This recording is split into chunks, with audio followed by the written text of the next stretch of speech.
welcome to QI, the show that tickles the armpit of tedium with the feather duster of interestingness. Tonight, we're taking a lingering look at love. My guests are the lovely Josh Widdicombe, that love machine, Tony Hawks, the best beloved Aisling Bea, and a complete lovey Alan Davies. So, let's hear their love calls. Josh goes. Oh, is that my buzzer? Yes. Oh, you can give another love call if you want. Well, I'm going to have to get my phone out. What am I wearing?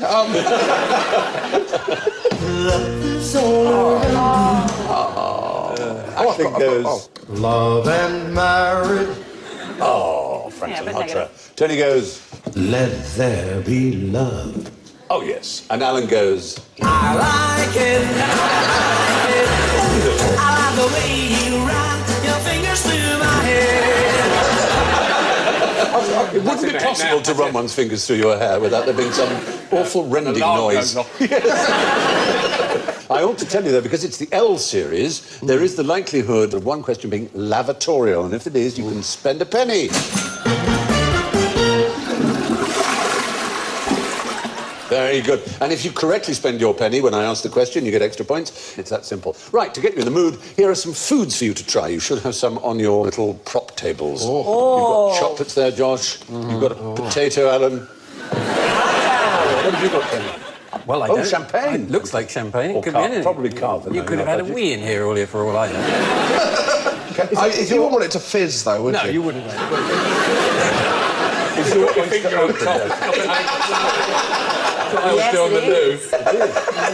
I hope it's fresh. I think it's fresh and edible if you want to eat it. Well, I hope it's fresh You could as well. drop it in the champagne. It's quite delicious. Oh, champagne. God, I love... I'm allergic to champagne, literally. Are you? Yeah, I can't drink it. Oh, darling, Gives me this is asthma. simply terrible for you. Christopher Hitchens rather wonderfully said the four most overrated things in the world are lobster, champagne, anal sex and picnics.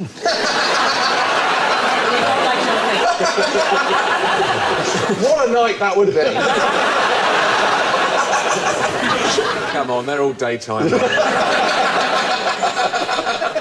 Anyway, so by all means eat yours, but what do you think they have to do with our theme? Chocolate? They're, sexy foods. They're aphrodisiac. Aphrodisiacs. They're considered to be aphrodisiacs. Yeah.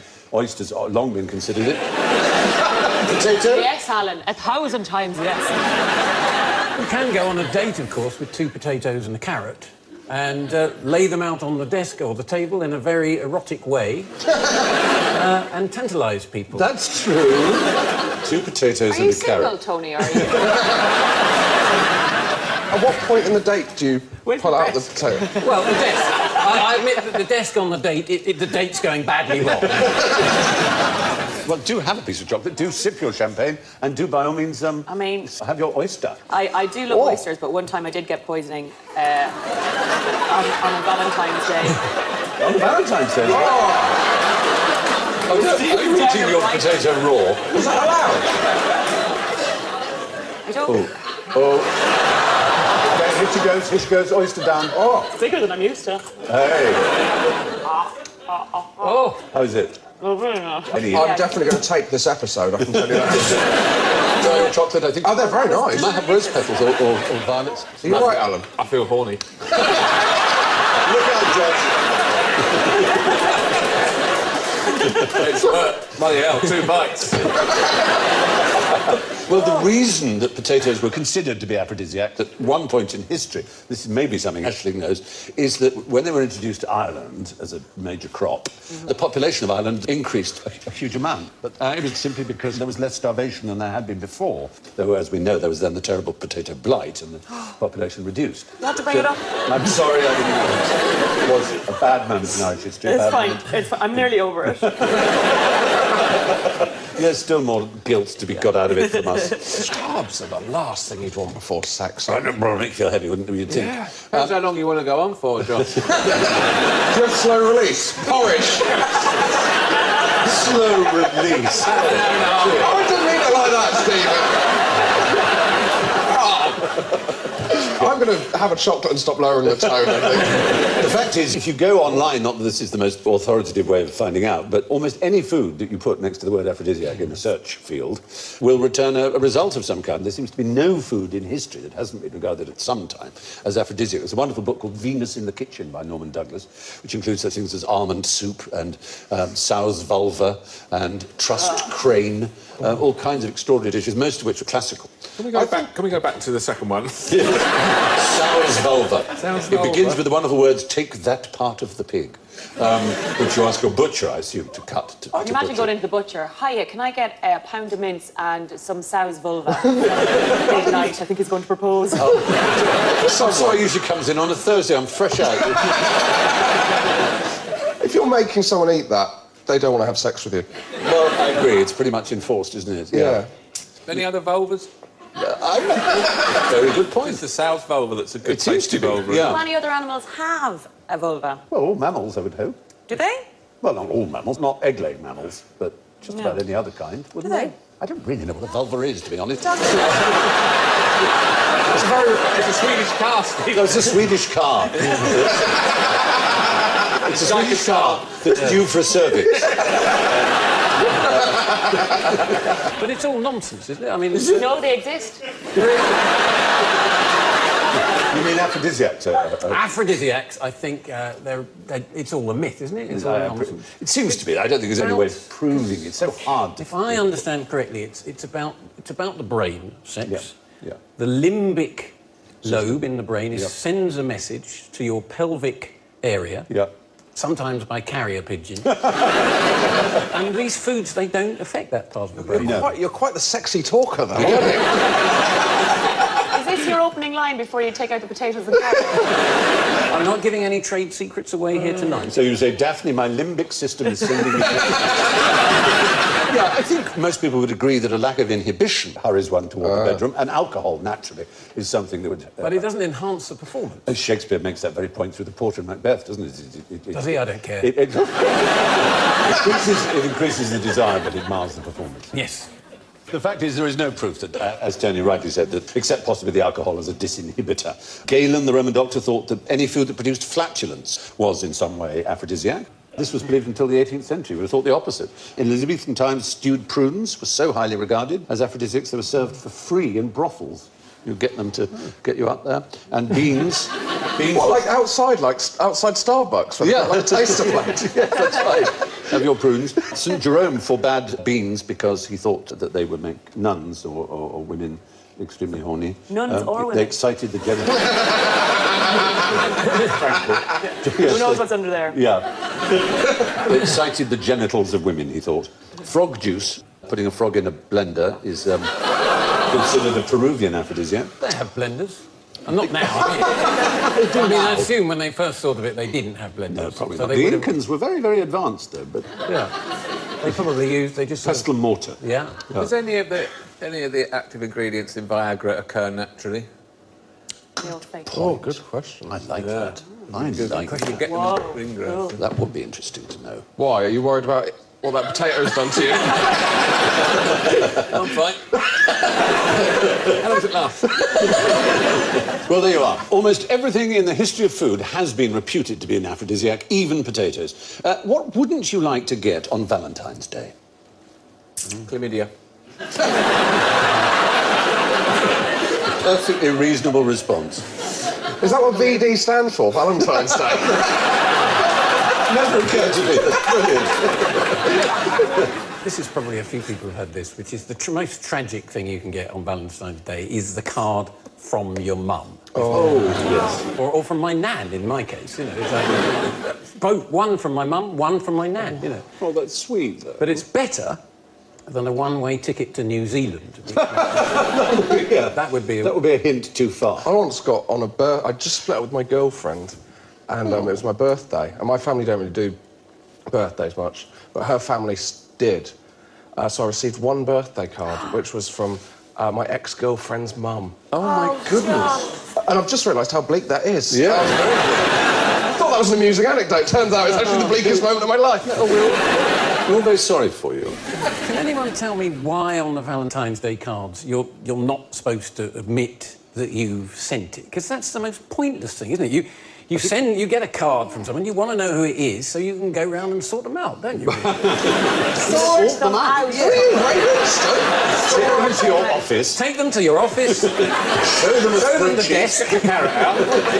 get the carrot and potato Begin the whole out. process. Go buy the greengrocer to make up You've had a window into your life, Tony. That's Well- weird. The really high watermark of Valentine card sending was a 50-year period from 1840 to 1890 when Victorians sent each other Valentine's cards on Valentine's Day. But they didn't just send love letters. They sent what you might almost call hate mail, but they were known as vinegar valentines. And there's a, I don't know what that's basically saying, you are bald and smelly because flies. You're not very good at DIY. You shouldn't have cut through that wire.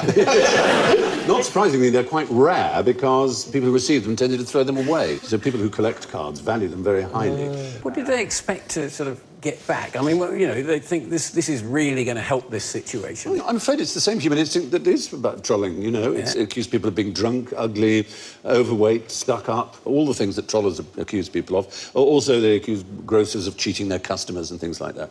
And very often they didn't put stamps on, so that the recipient had to pay the stamp.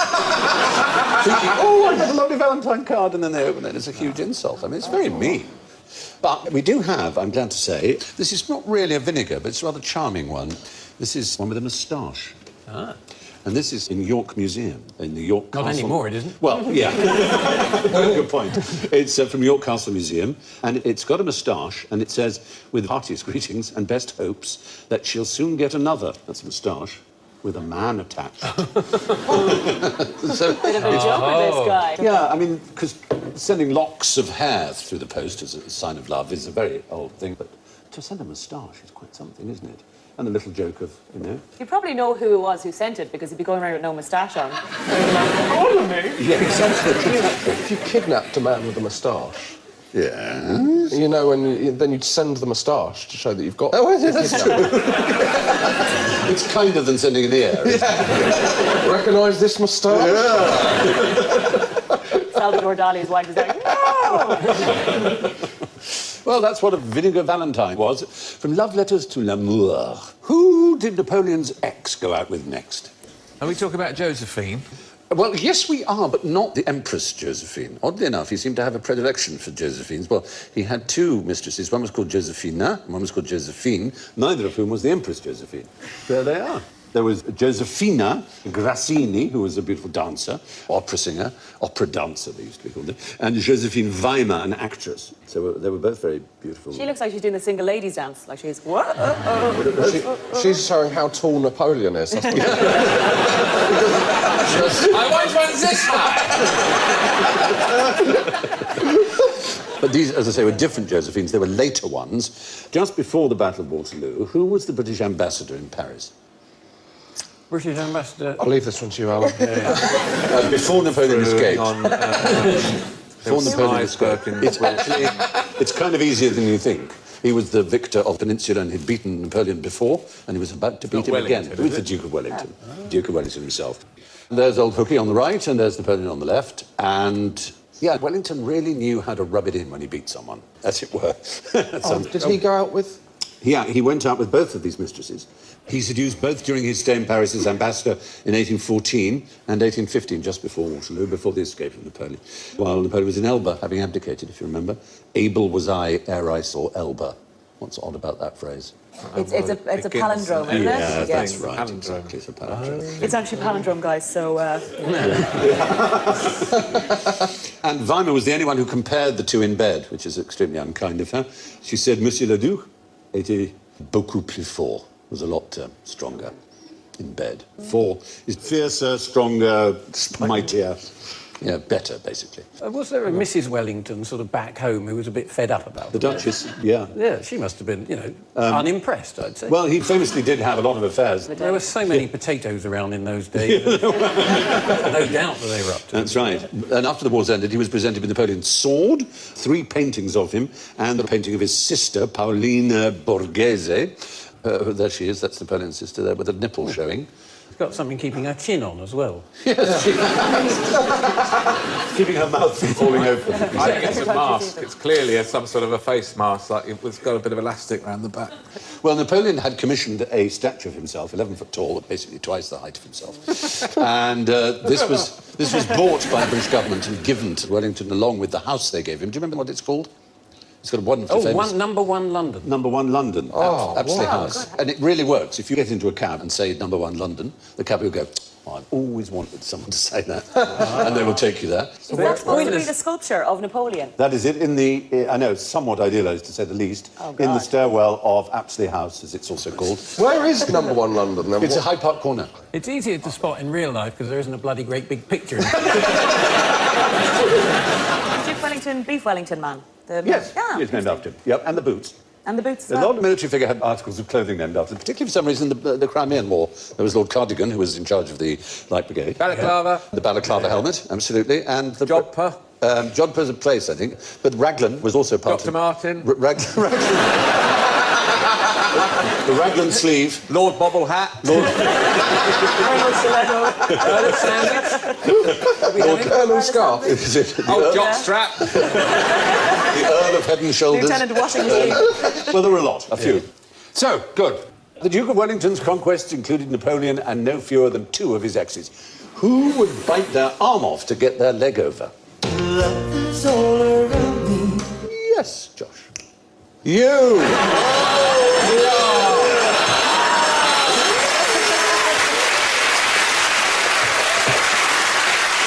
Even if we hadn't got that one ready, it already revealed what a sad act you are, and we would have typed it in quickly. It must be from the animal kingdom. It is from the animal kingdom, and what type of animals usually have to suffer in order to Usually give their seed? as it were? spiders are usually- Spiders is the right answer. Oh, look at It's a that. particular kind of spider.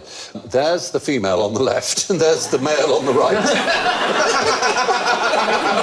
That's a neat market there. He's going to have a Napoleon complex, isn't he? Have you seen that picture of Bernie Ecclestone and his ex-wife? It's like that old He's said to his mates have said, no, don't bother, she's too big for you. He's going, no, I can get her. You watch, she's no problem at all, mate. You know. he won't let her wear heels on a night out, will he? She is 100 times bigger, and if we see him close up, you might notice... He's Tom Cruise. It's quite hard to see, but the front 2, the left one is curled inwards a bit, but the right one is straight up, are actually penis legs. He has 8 legs like any spider, but the front 2 are penises and are charged with I've got a couple of them down around the The old penis leg there. They're called pedipalps. And the thing he does in order to get a better chance of shagging that enormous female is he actually spins some silk and ties it round one of his penis legs and pulls so that it basically pulls it off. So he actually tears If he it off. pulls it off, there's no point in having sex with it. No, there's one left. Oh. And it gives him a speed advantage. So he's much, much quicker, so he can scuttle after her. It all seems most complicated life cycle, the oddest procedure, but it's honestly true. It's the male tent cobweb spider. So the males that do this are 44% faster than ones who've kept both their penis legs. But even then, when they get the female, which is their reward, the female then suck them dry and discard them. Yeah. Which... Oh, isn't that just the way? Yes. You deserve it. You're all bastards. Mum sends him a card. Is the human equivalent of this? Katie Price. No. The octopus has a penis arm, didn't we? Yes, That that's right? right. Completely I correct. read this, that the 8 legs of the octopus all function independently and they don't know what the other ones are doing. Isn't that weird? Yep. And the only thing in the world that an octopus sucker won't stick to is an octopus leg. Which is Why they don't get all tangled up. Yeah. I know things about octopus. You do. Researchers tested the tent cobweb spider rather meanly by chasing them, some intact, some not, around a little running track to see how long they lasted. And the spiders with intact sex organs lasted 16 minutes on average, but the spiders that had snapped one off or snipped one off lasted up to 28 minutes. So it is a big advantage. Once you've mated, of course, you have to bring up the children. To that end, what are the advantages of having a goat as a nanny? Let there be love. I think it's because they've got hooves. And if you had a nanny that had hooves, they couldn't sneak up on you. That's true. The fact is, nanny goats are called nanny goats for a dashed good reason. In the days of foundlings who were left on the church doors, if you left a baby on a church steps, it was a foundling, and it was therefore thrown on the mercy of the parish, and it had to be fed. And, of course, there was no such thing as SMA or cow and gate or anything like that. The only way they could get milk was from a breast, so you had wet nurses. But you also had goats. And goats were amazing. They'd feed on the goats? Yeah, they feed on the goat milk. Very good stuff. Straight from the teat. It's better than... Until 1870, pasteurisation was invented by Pasteur, obviously. It was the healthiest way you could have it straight from the teat. Was the goat OK with... Not only OK, I've seen Josh's little eyes light up and he's like, straight from the teeth. There! And you say goats are OK then? Not only OK, you may have seen cows that are desperate to be milked and they queue up for the dairy in order to be milked. Well, goats the same if they're ready to give suck. So we have here a description... What? Well... you know, the phrase, Shakespearean again, Lady Macbeth. French doctor Alphonse Leroy described it in a foundling hospital in France. Each goat which comes to feed enters bleating and goes to hunt the infant which has been assigned to it. So there's a particular child that's been assigned to, pushes back the covering of the bed with its horns, like that, and straddles the crib to give suck to the infant. Sounds like an accident waiting to happen. Goat soup on the... Can you imagine trying to get insurance for that now, the NHS? So we just have this goat straddle a baby, and then the baby just sort of know to suck off the goat. Imagine the Daily Mail all over that. Well, maybe. Straddles baby. Why did they have... Why goats? Why not... Well, it's a very good question. Cows are just a bit too big, I think, to go into a little... Just go over a crib. Over the crib. I don't want a pat on the head. Hey!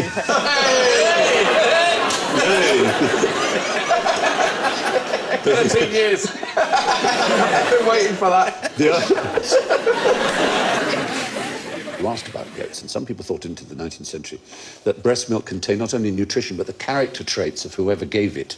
So if the mother was a loose woman and had given the baby out of wedlock, she wasn't to be trusted to give milk to her baby because she would be passing on her immorality to the child. This is how mad we once were. Well, how do they know what the goat's been up to? Well, they thought they were a married goat. It might have been an unmarried goat. You're absolutely right. Dirty goat. In 1816, there was a writer who compared different milks and wrote the definitive book called "The Goat is the Best and Most Agreeable Wet Nurse." Others preferred donkeys, which are thought to have a better moral reputation. They are very noble. They carried our Lord. That's it, in Palm Sunday. Mary. Well remembered, Yeah, and also exactly. Mary. And then there was the syphilis outbreak in the 16th and 18th centuries. Oh, then the party's over. Yeah. And goat wet nurses were used there. And unfortunately, they were used very unkindly because... What's he up to? Oh, OK, fair enough. This better be for the baby. I think that's a different bloke that usually does it, according to that goat's face. Hang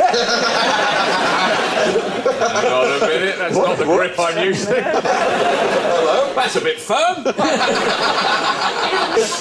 You know what I find mad about? I don't have kids, so maybe women in the audience will know. With that, when you're breastfeeding your child, if you're, say, in a supermarket or something like that, and someone else's baby cries, you leak like a spider sense. Yes. If someone, is it not true? Any women have had? Yeah, it is. There's a bloke up there going, yep. I always leak when I hear a baby crying. I don't even know why that's funny. It's not true, though. It is, isn't it? But if you have, you presumably expressed into a pot and given it to the babysitter. That's what happens, isn't it? Why would the babysitter want some? There was an ice cream. Thanks a million. There was an ice cream shop. Shot That would have glasses. been fine. Wasn't there? Have yourself anything in the fridge? There was for a very brief time an ice cream shop, wasn't there, here in London, which sold Breast milk ice human cream. breast milk ice cream. You say a very brief time because it's the worst business plan of all time. Yes, you're right. You try it once, I think, like incest or country dancing. Wish that were my own. You've not been to Devon, Stephen. I come from Norfolk, for God's sake.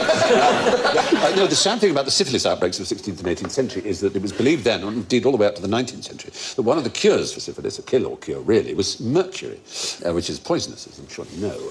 And they decided a good delivery system for babies that were born syphilitic was to make them suckle on the milk of goats that had been fed mercury. A lot of goats died that way, so unkind. Did the babies die? Probably. It probably didn't help them. I mean, it's not good for the brain at all when you're growing brain. It's good for thermometers. It's very good for thermometers, I agree. These days, thermometers are very little ear click things and everything. They've really moved on, haven't Yes, they have. Yeah. Just go in the ear, ping, like that. So amazing. Or you could stick a thing under the armpit. Or, But more difficult. more fun. Under the tongue. Oh, under the tongue. Under the tongue. What were you thinking? More difficult, though, for you to, like, fake your temperature to get off school, though. I know, you used to stir coffee with it and things like that. Yeah. You were having coffee as a schoolboy? University. Mother, I'm not ready for primary school. I'll just have this latte and stay here. Oh, looks. Anyway, now to bundles of love. Why did the Puritans want lusty young men to get into the sack? That picture tells the story. Let there Yes. be love. I think that it's to do with them not having sex Yes. early on. Right. Because they were Puritans and they Yes. thought sex was evil or you shouldn't do it, certainly until you were married or anything like that. Completely correct. So they had a thing called bundling, Yeah, absolutely where they right. put them into sacks. That's right. Or something, was it? That's right. So there was getting the young man into the sack in that literal sense. You put the man in a sack and he could sleep next to his intended, or he could have a board between them like that. I mean, what kind of man can't get over that? You've got the old handheld drill under the cupboard. He's actually looking at that and saying, this is more over my side. Does the duvet go under the... It does. You basically fit this wooden thing on once you've made the bed. Are you sure they haven't just misread the instructions to IKEA? The IKEA bundling kit. It's your colour bed. Why were they sleeping together before marriage? Well, I think that they did want them to get used to each other conversationally. Yes, that's right. Well, genuinely, that was Yeah. it. Yeah, I believe that's the idea. So that was bundling. It was an American and Dutch tradition which Americans took to, particularly in Pennsylvania, where the Dutch people went. Teenagers in sacks has a certain logic, but frogs in underpants, what would you do that for? If you run out of carrots. It sounds like a new game show on Channel 5. Frogs in underpants. It does, doesn't That it? frog is smiling because of what that bloke's doing with his right hand. Well, actually, it's putting frogs in their own underpants. Putting underpants on frogs is actually where we're tending. Is it something the French do? To make them more appetising? Slap a thumb In on it. pants. It was actually an Italian priest who did this. He was quite a clever fellow. Oh, I don't think he was. He had a lot of time on his hands, though, didn't he? Well, yes. Up until the 18th century, they didn't know what sperm was for. And why would they? It doesn't seem so obvious to us. And so, like all good scientists, this particular fellow, who was an He Italian put a called... frog in some underpants. Yeah, he was called Lazzaro Spallanzani. It's the obvious next step. So Spallanzani, yeah, well, it is, if you think about it. He knew that frogs fertilise their eggs outside the female's body. So it's a lot simpler than doing it to an animal that actually shagged, you know, like Don't we do that with your chair. Sorry.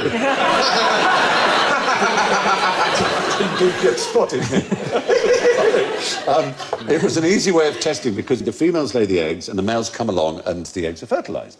So he thought, if I cover these in little taffeta pants, which he put on the frogs then dried, you know, and the eggs did not fertilise. And so he was able to make the correct assumption that the semen was necessary for fertilising eggs. And he extrapolated that into other animals. But he didn't just work on frog sperm, so I would say he was clever. Spallanzani. He also was one of the first people to carry out artificial insemination on a spaniel. First person to suggest that bats use sound to navigate in the dark. He experimented on snail regeneration. This was slightly less kind. He had this idea, I think it was known that snails could regenerate their heads, so he took quite a lot of them, 423, cut all their heads off. Did you say he was a priest? Yes. He wasn't doing many sermons. Quite a lot of people Very were small priests. parish. So 423 snails, of which a fifth supposedly grew their heads back, which is not a lot, but it would be a lot more than if he'd done it to humans. He also, this is a very extraordinary experiment, he tested the power of gastric juices by putting food in a sort of cheesecloth bag, which he tied up and then swallowed and lowered into his tummy on a string. and then brought it up to see how much it had been...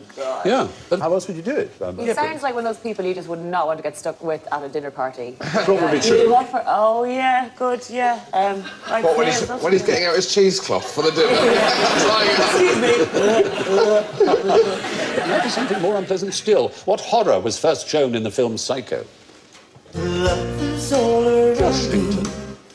Was it someone in the shower? I mean, thought I she's was in right. the shower, but the film shot took 30 days to film, which is very short by any Hollywood standards, and 7 of those days were devoted to the shower scene. Janet Leigh... He actually got it in the first day, but... Let there be love. Yes, you're right. There was a toilet in the shower scene. Yes. Is that it?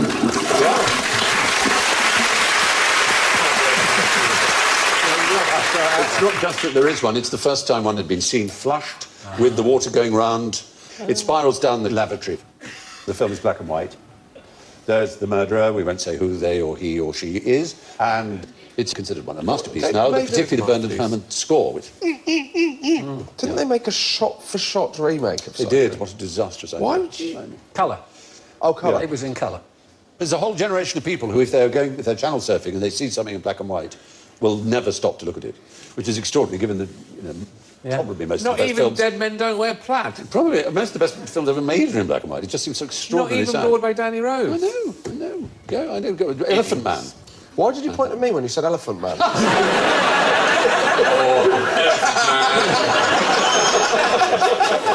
to have you on the show, John. That was purely accidental. Anyway, Psycho was the first film to feature a flushing lavatory. From flushing to blushing. Why did half the brides in London go to prison? Here's odd. Because it's Love and marriage. because women like a bad boy. Well, that is a syndrome, of course. You're absolutely right. There are women who fall into common... Let there be love. They used to have weddings sometimes in prisons. They did. And there was a good reason for that. We're going back 150 years. probably even more than that. You were talking really the 18th century because there was a law brought in to stop it happening. But essentially there were certain kinds of prisons. Obviously there were prisons where people were sent for committing crimes. But you were in prison really commonly. Charles Dickens's father, as an example. For debt. For debt, exactly. And the most famous debtors' prisons were where one was the Marshalsea, which is where Little Dorrit is set, and Charles Dickens's father was. And the other was called the Fleet Prison. And the Fleet Prison was the most popular for this. And there's a picture of it. It had a yard, and people were more or less free. I went a bit far with that wall, don't you think? Higher than that. Oh, I've seen them jump. They can jump. They can make ladders out of shoes. I've seen them higher. Alan, it's because they kept losing their ball over the wall. They can get out the top window. Isn't it? Quite a lot of the people who got into debt were priests, and they didn't get defrocked for it. It wasn't a defrockable offence, so they didn't get cast out of the church.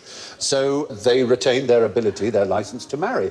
So if you wanted to get married in a hurry, you went to an indebted priest, and he wouldn't charge that much, and it would go against his debt, the debt that he had to pay to get out of prison.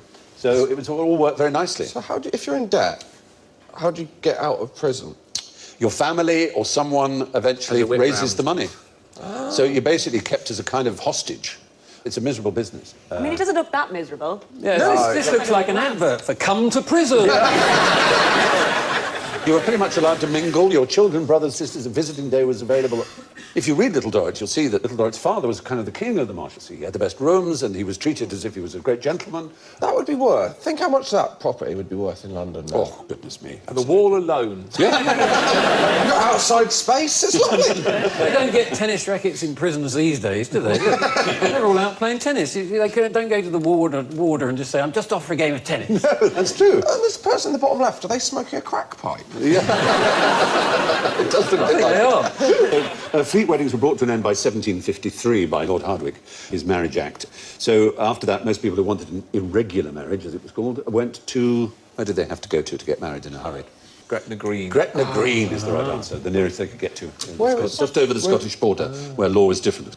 The effect of the Act was that it got rid of this idea of a common law marriage. So for 250 years, there's been no such thing as a common law marriage.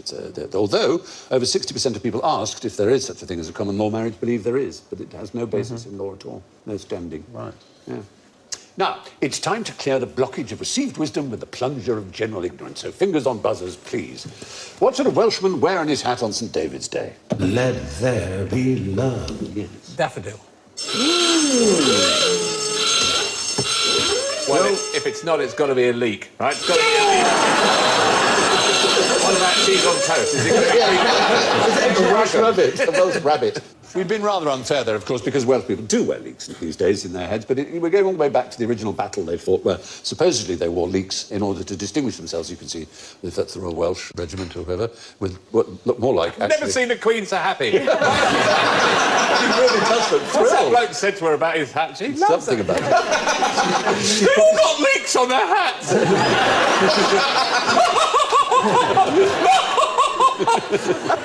She's probably saying she's probably saying they don't know that they're actually spring onions. Because they look a lot more like spring onions. Well, there's a whole issue about whether or not there were leeks. And Alan Davidson, close name, author of the Oxford Dictionary of Food, he claims leeks, as we know them, didn't arrive in Britain for much longer after the Battle of Heathfield, where the Welsh who beat the Saxons there believed that they first wore leeks to identify themselves. In Anglo-Saxon, the suffix liek meant any member of the onion family. So enliek was an onion and garliek was garlic.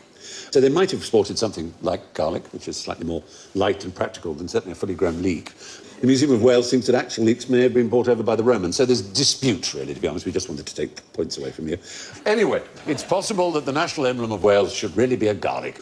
There's a layer of the atmosphere which protects us from ultraviolet radiation. What's it made of?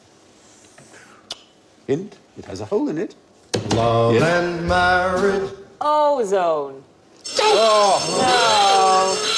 No. What are the odds? What are the odds? Because it is called the ozone layer, but it is neither a layer nor made primarily of ozone, which is very mean of scientists to do that to us. It wouldn't even Named never after the existed. Irish family, the Zones, or the Ozone. The ozone! The ozones have moved in next door. It's only 15 parts per million ozone. Do you know what the chemical formula for ozone is? Yeah, but I'm not going to tell you. It's O3. Oh, yes, it's a pale blue form of oxygen with a very pungent smell. At 0 degrees Celsius and normal atmospheric pressure, all the ozone in the sky would cover the Earth to a depth of just 3 millimetres. Under the same conditions, the rest of the air would make a layer 5 miles thick. That's how rare it is. And finally, here's one for surf lovers. Where could you find the biggest waves in the world? Whitcomb Fair. Hawaii. Oh, dear, oh dear. Newquay. So where? The Indian Ocean? No, well, possibly, yeah. Malibu. Well, I was just on a hat trick. yeah. There is good surfing to be had there on the Californian coast, but let's forget coasts. Let's forget Australian coasts and any other coast. Is it going to be Is it going to be a different type of wave? It is, no, it's a seawater wave, but it's underwater.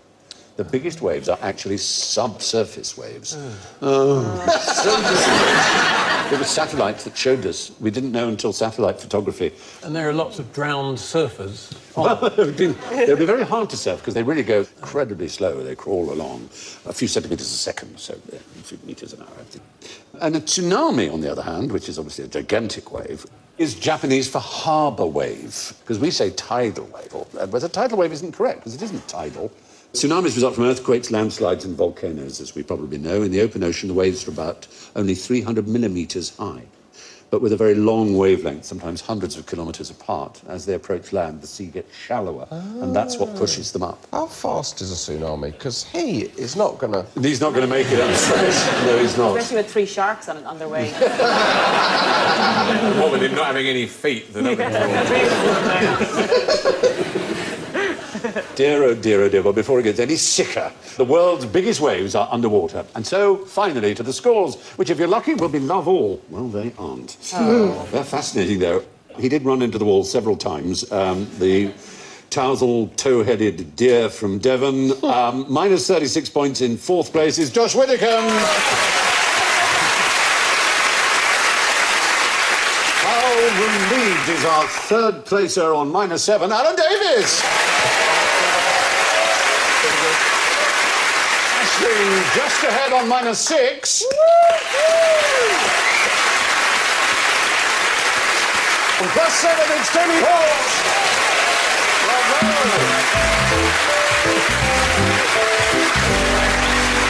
So, it's good night from Aisling, Tony, Josh, Alan and me. And I leave you with the last words of English essayist Lady Mary Wortley Montagu. It's all been very interesting. Good night. Good night.